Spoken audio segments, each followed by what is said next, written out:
আসসালামু আলাইকুম এভরিওয়ান, সবাই কেমন আছেন? এই তো আমি আজ ছোটো মাছের তরকারি রান্না করব। কড়াইটা গরম করে তেল দিয়ে দিছি, পেঁয়াজ মরিচ রসুন এগুলো দিয়ে নেড়ে নিচ্ছি।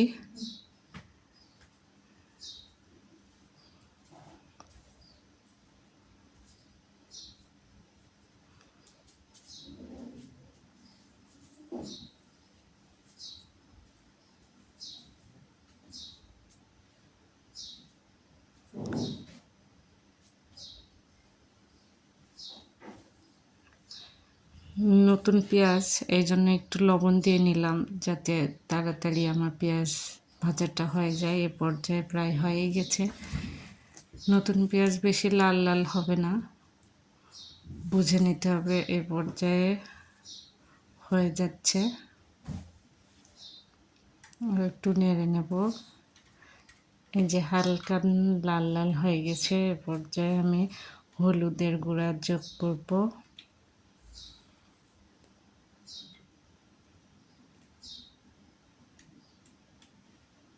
মরিচের গুঁড়া দিয়ে দিলাম।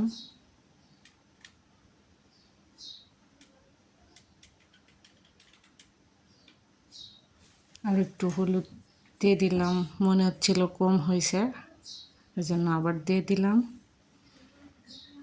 আর একটু মরিচের গুঁড়ো দিয়ে দিলাম, ধনিয়ার গুঁড়ো দিয়ে দিয়েছি।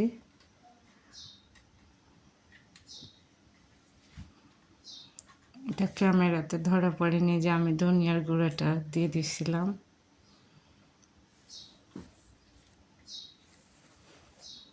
এই তো আমার হালকা কষানো হয়ে গেছে। এবার ছোট ছোট করে ছোট আলু কেটে রাখা ছিল, সেটা দিয়ে দিলাম। পানি ছাড়াই সুন্দর করে নেড়ে চেড়ে এ পর্যায়ে লবণটাও দিয়ে দিলাম।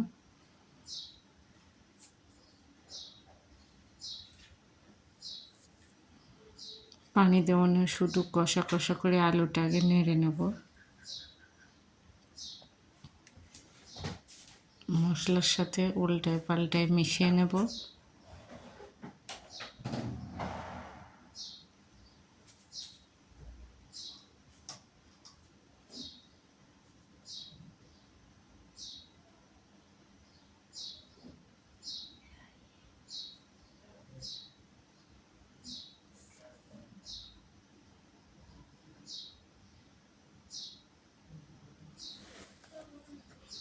সবসময় নাড়তে আসি যাতে লেগে না যায় পেঁয়াজ মরিচের অ্যারোমাটা।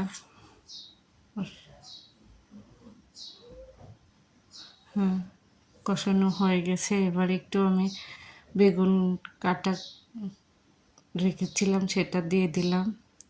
একসাথে এই হালকা ঝোলের সাথে কষাই নেব। আমি আগে একটু পানি দিয়ে নিয়েছিলাম, ওটাকে আমি রাতে ধরে নিই, মনে ছিল না। সেই হালকা পানির সাথে সবগুলা ভালো করে নেড়ে কষায় নেব।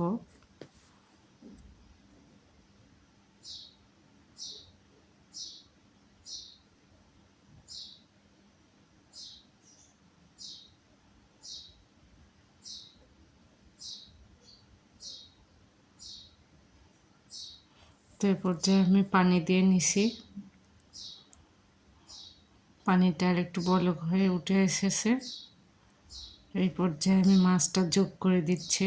আমি আগে থেকে মাছটা সুন্দর করে তেল মশলা দিয়ে কষায় নিয়েছি, সেটা এখন ঝোলের উপর দিয়ে দিচ্ছি।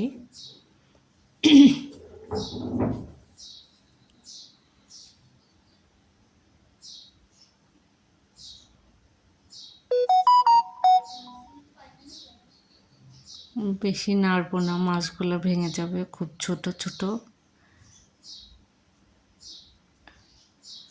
এই তো ঝোলটা শুকায় আসছে। এই পর্যায়ে ভাজা জিরার গুঁড়াটা দিয়ে দিলাম।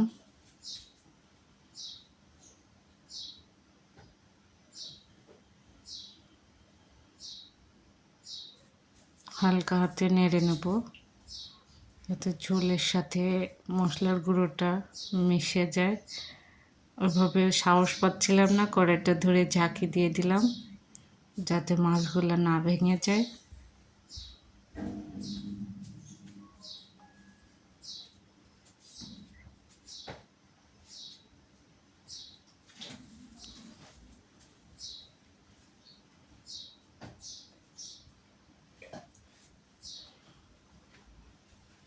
তো আমার রান্নাটা শেষ, চুলাটা অফ করে দিলাম। হালকা ঝোল ঝোল রেখেছি, কেমন লাগলো সবাইকে ধন্যবাদ।